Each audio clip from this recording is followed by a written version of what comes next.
Hey, y'all. It is Rick here with Uncommon Communion. Glad that you are joining me on this, early Monday afternoon. Got a lot to share with you today. So I want to jump right in by beginning, as we always begin this time together, by remembering, realizing, and leaning into the fact, the reality, the truth that we are always and everywhere in the holy presence of God and each other. May 19th is a special day on my calendar, in large part because today is the day of my dad's birth. So happy birthday, George. Dad turns 85 today. So that is a huge reason to celebrate.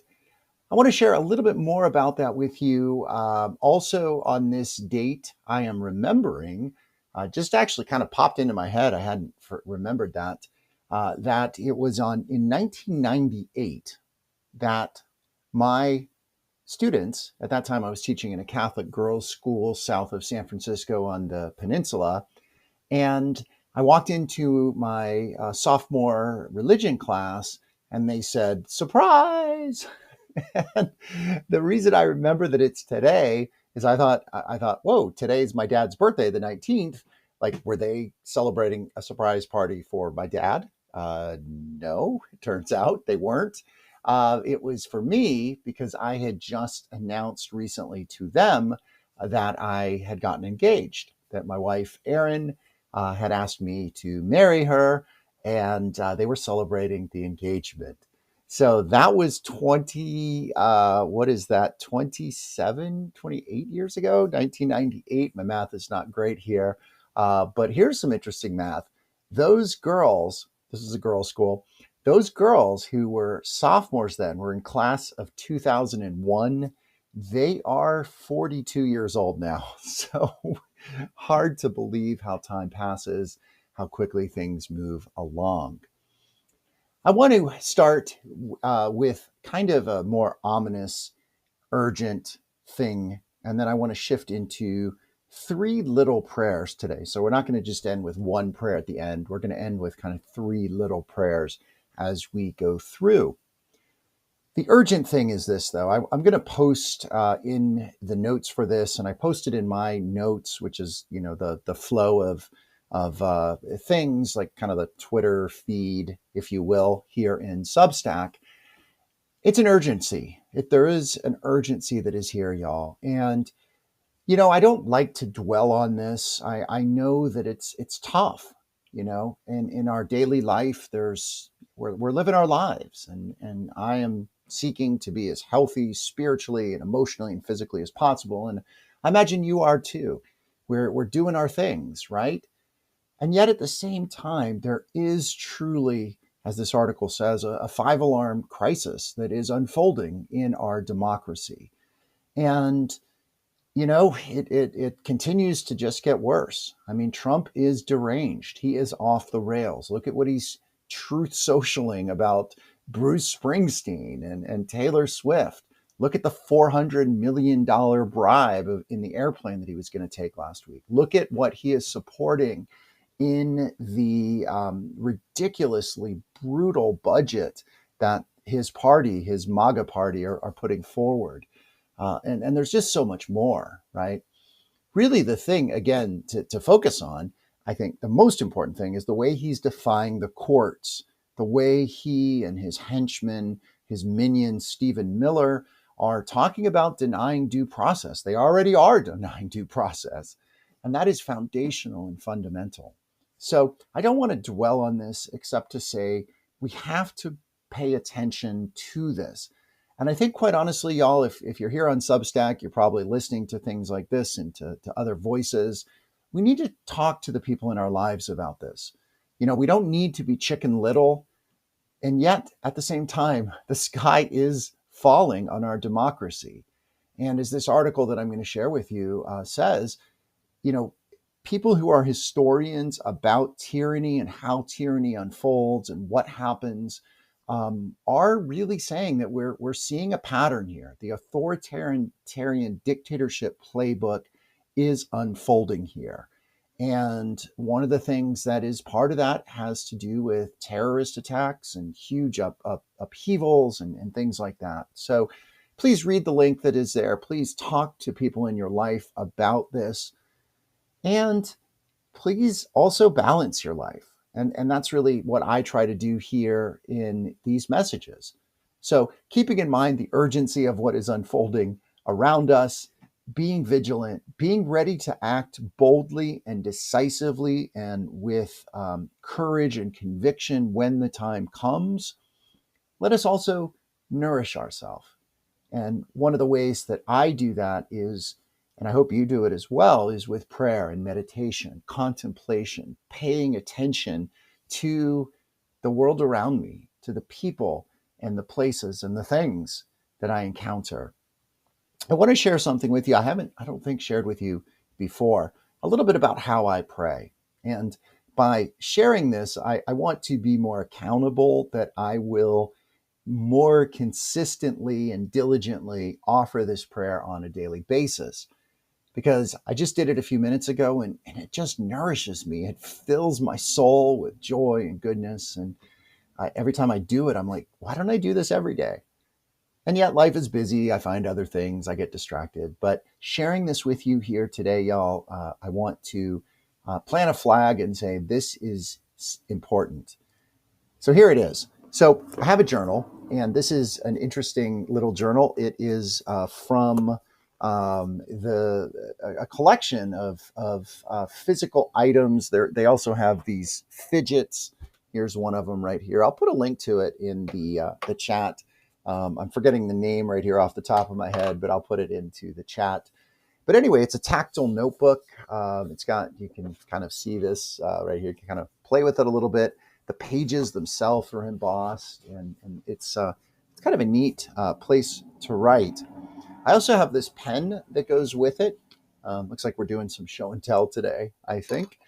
This pen is very cool because it has essential oils in it. So you can kind of pull these little things down, kind of wave it, and as I write, I can smell the essential oils. And interestingly enough, I did find, it took a little bit of research. They send the pen with one refill, but I was able to go onto Amazon and pretty easily find other refills for it. So I'm going to have these pens for a while. So what I do is I have a number of prayer books that I read each day, and I write down in this journal, in addition to some counting that I'm doing, days of, right now it's days that I've not played a game on my phone. I think I shared with you, I gave up playing games on my phone way back at the beginning of Lent. Well, I haven't started playing games on my phone again because I kind of like not doing it. So I'm counting days for that, and writing down here these little parts of prayers each day. So then what I do is I have this set of prayer beads. They're from the Episcopal tradition, but they are ones that I really like. It's got a little labyrinth on it.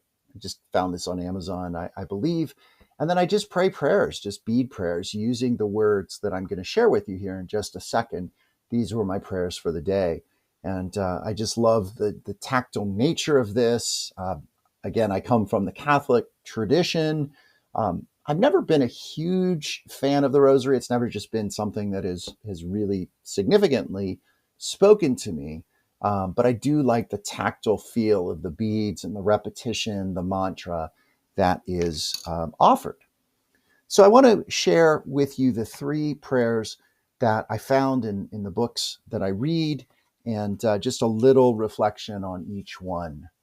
So the first one is this one. It's from the contemplative prayers.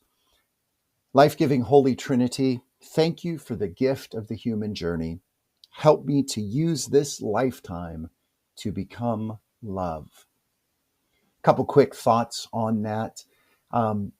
First of all, I'm struck by the fact that it's talking about lifetime and human journey on the day, again, of my dad's birthday, considering and being grateful for his 85 years of journey that he has undertaken so far, and hoping that there's many more for him.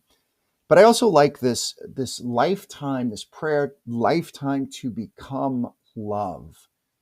I think for me, the most important passage in all of Scripture really is in the first letter of John, where it says, God is love. Not God is loving, which God is, not God is a lover, which God is. God is love.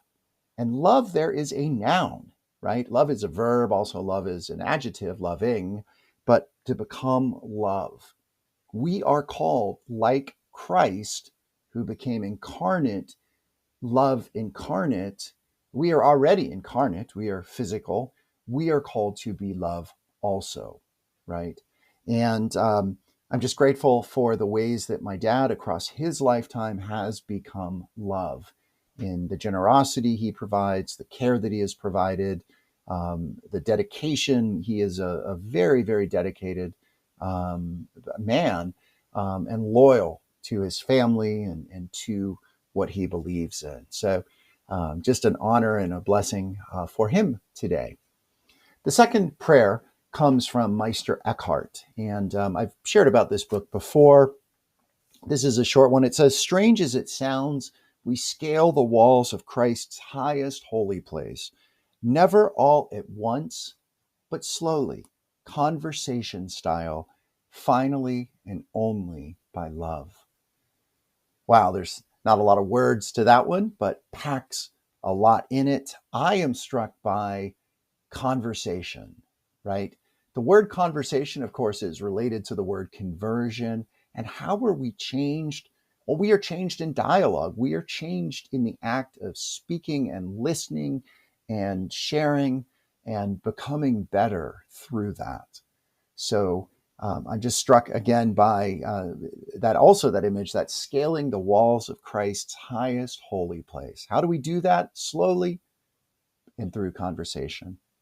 And then the last one comes from a Celtic prayer book, and I'll end with this one on this day where I live today that is sunny, cool, but a day that I will hopefully get outside at least some and keep this prayer with me. So here is what we pray. The abundance of bluebells on the hills blesses me, O God of bounty. Starlight and moonlight bless me, O God of quiet illumination. The wind in the trees blesses me, O God of spirit, breath. The rain on my face blesses me, O God who cleanses me. Each thing I see blesses me, O God who loves me. May you go through this day aware and present to what is around us, all of it. The crisis of democracy that we face, the needs that we are likely to have to really step up to in the future, perhaps the near future, and most importantly, today, right now, the world around us, the beauty and the goodness and the grace of the world around us. May it help each of us in our own ways and in our own lives, as the prayer says, to become love. Thank you again for being here. Please subscribe if you haven't. Please share this with others. Blessing and good. Be well.